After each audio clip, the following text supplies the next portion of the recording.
Varicose veins తో బాధపడుతున్నారా? భారతదేశంలోనే బెస్ట్ ట్రీట్మెంట్ అందించే ఏకైక హాస్పిటల్ ఏవిస్. నమస్తే, మీరు చూస్తుంది సుమన్ టీవీ. నేను మీ కీర్తి. నాతో పాటు ప్రముఖ ఆస్ట్రాలజిస్ట్ సురేష్ బాబు గారు ఉన్నారు. నమస్తే సురేష్ బాబు గారు. కీర్తి గారు నమస్కారం అండి. సురేష్ బాబు గారు, ద్వాదశ రాశుల్లో భాగంగా ఏ రాశుల వరకు ఎలా కలిసి వస్తుంది, ఎంతవరకు కలిసి వస్తుంది, ఏమేం రెమెడీస్ చేస్తే ఇంకొంచెం సక్సెస్ఫుల్ గా ముందుకు వెళ్తాము అని మీరు చెప్తా ఉన్నారు. కమెంట్ బాక్స్ మీరు ఒకవేళ చెక్ చేసి ఉంటే కనుక 99.9% అన్ని పాజిటివ్ రిజల్టే కనిపిస్తున్నాయి. యాజ్ ఇట్ ఈస్ జరుగుతోందండి. రెమెడీస్ ఫాలో అయితే మాకు ఉపశమనం లభిస్తుందని నిజంగా దేవుడు ఇచ్చిన బ్లెస్సింగ్సే అనుకోవాలి. మీరు అలా చెప్పడం, మాకు అలా కలిసి రావడం కూడా. కన్యా రాశి వారికి మార్చి నెల ఎంతవరకు కలిసి రాబోతోందండి? ఈ మార్చి మంత్ కనుక చూసుకుంటే మనకి తెలుగు మాసాల్లో కోయిన్సిడెన్షియల్ గా మనకి ఫాల్గుణ మాసం స్టార్ట్ అవుతుందండి. ఈ ఫాల్గుణ మాసంలో ముఖ్యమైన పండుగలు రెండు ఉంటాయి. ఒకటి హోలీ, పౌర్ణమి రోజు వస్తుంది. తర్వాత మనకి ఈ మాస ఎండ్ లో మనకి ఉగాది స్టార్ట్ అయిపోతుంది. ఉగాది నుంచి మనకి కొత్త ఇయర్ స్టార్ట్ అయిపోతుంది. అక్కడ నుంచి చైత్ర మాసం అంతా స్టార్ట్ అయిపోతుంది. అయితే ఈ మాసంలో ఫాల్గుణ మాసం కూడా చాలా ముఖ్యమైన మాసం, ఇంపార్టెంట్ అయిన మాసం, పవిత్రమైన మాసం అనమాట. ఈ మాసంలో 12 రాసుల వాళ్ళకి ఎలా ఉందో మనం తెలుసుకుందాం. మనకి జ్యోతిష శాస్త్రం అసలు ఎందుకు అవసరం? ముఖ్యమైన ఫండమెంటల్ క్వశ్చన్. మహర్షులు ఈ జ్ఞానాన్ని మనకి ఇచ్చింది ఎందుకంటే ధర్మార్థ కామ మోక్షాలు కనుక సాధించేటప్పుడు అనుకూలమైన పరిస్థితులు, ప్రతికూలమైన పరిస్థితులు ఉంటాయన్నమాట. మనం ఏమంటారు, చాలా క్లవర్గా ఉండాలి. ఎక్కడైతే మనకు అనుకూలంగా ఉందో అక్కడ మన ఎనర్జీని అంతా ఉపయోగించుకోవాలి. ఎక్కడైతే మనకు ప్రతికూలంగా ఉందో ఆలోచించుకొని 1-2 సార్లు రెమెడీస్ తీసుకొని ముందుకు ప్రికాషన్స్ తీసుకొని వెళ్ళాలండి. సో అలా అయితే ఏమవుతుంది క్వశ్చన్, మనకి లైఫ్ చాలా బ్లిస్ఫుల్ గా హ్యాపీగా ఉండి తక్కువ, మనకి లైఫ్ ఇస్ వెరీ షార్ట్ కదండి. ఎక్కువ సాధించడానికి అవసరం ఉంటుంది. ఎక్కువగా ధర్మము, ఎక్కువగా అర్థము, ఎక్కువగా కామము, ఎక్కువగా మోక్షం.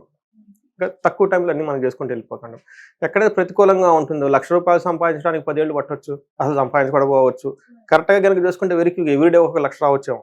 సో అందుకని చెప్పేసి ఇది శాస్త్రం మనకి ఎలా యూజ్ అవుతుందంటే ఒక దిక్సూచి లాగా, ఒక ఇండికేటర్ లాగా మనకు యూజ్ అవుతుంది. కార్లు నడిపేట ఒక డాష్ బోర్డ్ లాగా ఎలా ఉంటాయి పారామీటర్, అలా చూసుకుంటే లైఫ్కి సంబంధించిన మన మహర్షులు ఇచ్చిన జ్ఞానం అండి.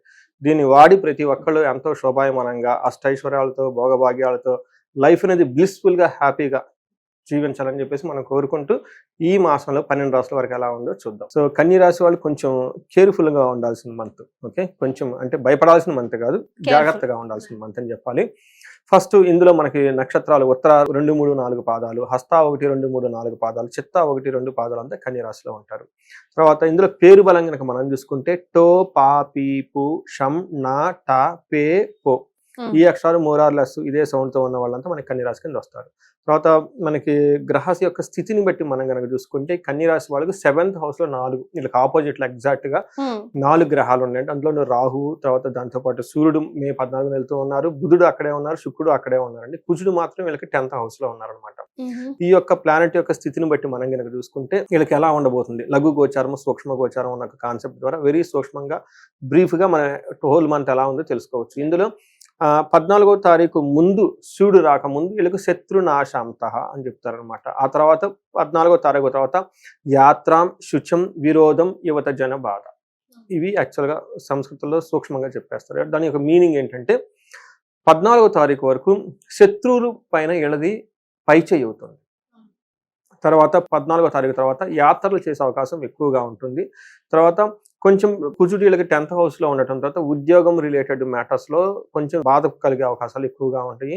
తర్వాత ఏమని చెప్తారంటే 7th హౌస్ లో శుక్రుడు కూడా ఉండటం వల్ల ఇది మంచి ప్లేస్ కాదండి. ఎలా ఉంటుందంటేనండి వీళ్ళకి కొంచెం ట్రబుల్స్ వచ్చే అవకాశం ఎక్కువగా ఉంటుంది. ఇది కూడాను లేడీస్ అయితే జెంట్స్ ద్వారా, జెంట్స్ అయితే లేడీస్ ద్వారా ట్రబుల్స్ వచ్చే అవకాశం ఎక్కువగా ఉంది.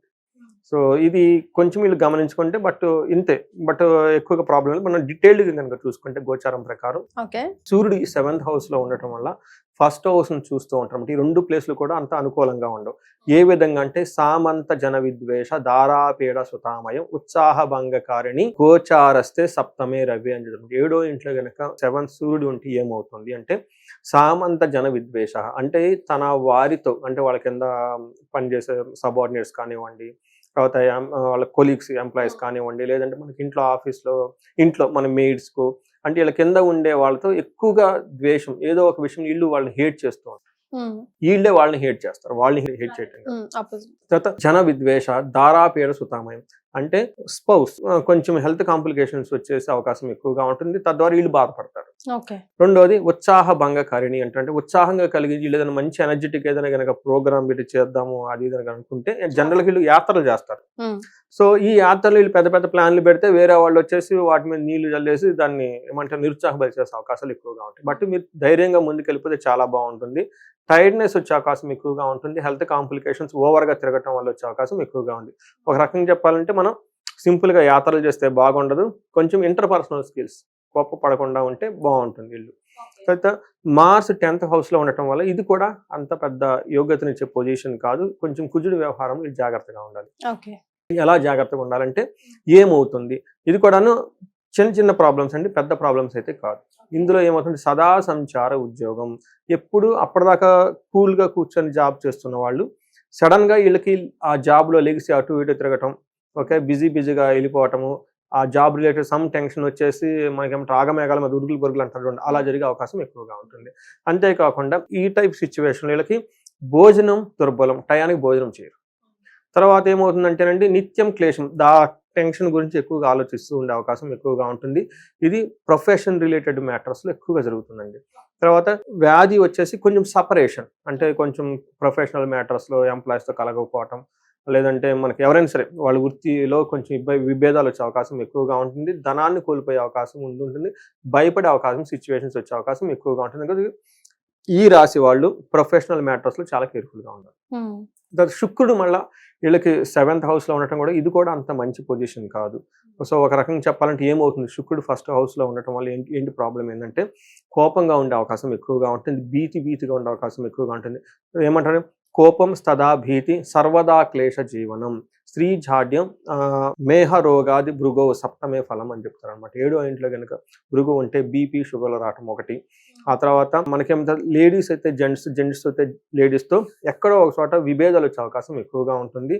కొంచెం భీతిగా భయం కలిపే అవకాశాలు ఎక్కువగా ఉంటాయి. పర్టికులర్ ఇవి కూడా మ్యాటర్స్ ఏమంటే మనకి ఏమని చెప్తారు ఆపోజిట్ జెండర్ వాళ్ళతో ఎక్కువగా ఈ టైప్ సిచ్యువేషన్స్ వచ్చే అవకాశం ఎక్కువగా ఉంటుంది.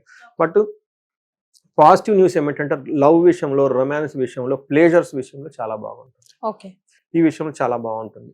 సో ఇవి మనకి గ్రహాలు ఈ రాశి వాళ్ళకి ఇచ్చే ఫలితాలు మనం చెప్పుకోవాలి. నక్షత్రాల ప్రకారం నక్షత్ర ప్రకారం మిక్స్డ్ అండి. కొన్ని విషయాలు బాగుంది, కొన్ని విషయాలు ఛాలెంజింగ్ గా ఉంది. ఫస్ట్ ఉత్తరా నక్షత్రం వాళ్ళు కనుక చూసుకుంటే వీళ్ళకి రాజ్య లాభము క్షేమము ఉంది. 2 విషయాల్లో జాగ్రత్తగా ఉండాలి, హెల్త్ మనీ. రెండోది హస్తా నక్షత్రం వాళ్ళకి 2 విషయాల్లో బాగుంది, 2 విషయాల్లో ఛాలెంజింగ్గా ఉంది. యాక్చువల్గా 3 విషయాల్లో బాగుందని చెప్పుకోవాలి. ఫస్ట్ వీళ్ళకి ధన ప్రాప్తి బాగుంది, క్షేమంగా ఉంటారు, రాజ్యలాభం వచ్చే అవకాశం కూడా ఎక్కువగా ఉంది. వీళ్ళకి ఫైనాన్షియల్ ప్రాబ్లం అంటే ధనం వస్తుంది, ప్లస్ స్టిల్ వీళ్ళకి ఫైనాన్షియల్గా ప్రాబ్లమ్ ఫేస్ చేసే అవకాశం ఎక్కువగా ఉంటుంది. హెల్త్ కాంప్లికేషన్ ఫేస్ చేసే అవకాశం ఎక్కువగా ఉంటుంది. చిత్తా నక్షత్రం వాళ్ళకి ధన ప్రాప్తి ఉంటుంది, రాజ్యలాభం ఉంది, అతిగా భయపడే అవకాశం ఎక్కువగా ఉంటుంది. బట్ ఓవరాల్గా చూసుకుంటే హెల్త్ విషయంలో కొంచెం జాగ్రత్తగా ఉంటే సరిపోతుంది. నక్షత్రాల వైజ్ కనుక చూసుకుంటే వీళ్ళకి లత్త అంటే సడన్ సర్ప్రైజ్లు ఏముండవు, నెగిటివ్గా అంతా బాగుంటుంది.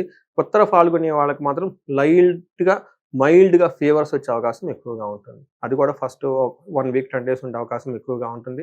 లేదంటే కొంచెం ఓవర్గా టైర్డ్నెస్ అయ్యే అవకాశం ఎక్కువగా ఉంటుంది. వీళ్ళు కొంచెము మెడిటేషన్, యోగా చేసి మంచి ఫుడ్ తీసుకుంటే చాలా బాగుంటుంది. సో మరి వీళ్ళు ఎలాంటి రెమెడీస్ పాటించాలంటారు? వీళ్ళకి సూర్యుని ద్వారా ధనము రావాల్సి ఉందండి. మనకి ఏమని చెప్తారంటే సూర్యుడు ధనాన్ని కూడా ఇస్తారండి. ఓకే, సూర్యుడి ఉపాసన చేస్తే మనకి జ్ఞానము వస్తుంది, ఆయుష్ వస్తుంది, ఆరోగ్యం వస్తుంది, ధనము వస్తుంది, జ్ఞానం కూడా వస్తుంది. సో మనకి రథసప్తమిలో చెప్పుకుంటామండి. ఏమంటే కొంతమందికి ఆరోగ్యం, హెల్త్ రిలేటెడ్ ప్రాబ్లం అది అందరికి తెలిసిందే. అయితే కొంతమంది ధనానికి ప్రాబ్లం ఉన్న సూర్యుడు ఆరాధిస్తే ధనం కూడా వస్తుందండి. మనకి ఒక సమంతకమణి కథ కూడా చెబుతాం అనమాట. సో మనకి ఏమవుతుందంటే అతను సూర్యుని ఉపాసన చేసేస్తే ఒక మణి ఇస్తారు. మణి అనేది జ్యువెల్, ఆ మణి మళ్ళీ బంగారం ఇస్తుందంట. అలా సూర్యుని ఆరాధిస్తే బంగారం కూడా వస్తుంది. అందుకని వీళ్ళకి సూర్యుని వల్ల ధన ప్రాప్తి రాకుండా, ధనం లేకుండా ఇబ్బంది పడే అవకాశం ఎక్కువగా ఉంది. వీళ్ళకి సూర్యుని గనక ఎవరైనా కనుక ఉపనయనం కనుక చేసి ఉంటే, వాళ్ళ ఆచారం ఉంటే, వాళ్ళ కొంతమందికి ఉంటుంది అది, వాళ్ళు గనక త్రికాల సంధ్యావందనం ప్రాపర్గా గనక చేస్తే ఈ టైంలో ధన ప్రవాహం వస్తుంది, ఆరోగ్యం బాగుంటుంది, జ్ఞానం కూడా కలిసి వస్తుంది. ఎవరైనా చేయొచ్చా అండి? అది ఆ ఉపనయనం అనేది కొంచెం సిస్టమాటిక్ ప్రొసీజర్ అండి. అది నేర్చుకొని చేయొచ్చు ఎవరైనా. ఇప్పుడు లేడీస్ కూడా చేస్తున్నారు చాలా మంది. సో కొంతమంది లేడీస్ కూడా మనకి ఉపనయనం గాయత్రి మంత్రం ఉపదేశం తీసుకొని తర్వాత వేదాభ్యాసాలు లేడీస్ కూడా చాలా మంది చేస్తున్నారండి. కొత్త కొత్త వచ్చేస్తున్నాయి. బట్ మన శాస్త్రాల్లో కూడా చాలా చోట్ల చెప్పున్నారు దానికనమాట. బట్ అది ఎందుకో చాలా మంది లేడీస్ చేయకూడదని ఒక నానుడు ఉంది. బట్ చాలా మంది ఇప్పుడు చేస్తున్నారండి. ఆ సిస్టమ్స్ అంతా రివైజ్ చేశారు. బట్ ఎవరైనా గనక గాయత్రి మంత్రం విన్నా, గాయత్రి మంత్రం ఒకటి గాన రూపంలో పాడటం, రెండోది వేదిక్ చాంటింగ్ స్టైల్లో చేయటం, రెండు వర్షన్స్ ఉంటాయి. అందుకని గాయత్రి మంత్రం, లేదంటే మనకి సూర్యుడికి ఆర్గ్యం చేసిన, లేదంటే అగ్నిహోత్రం.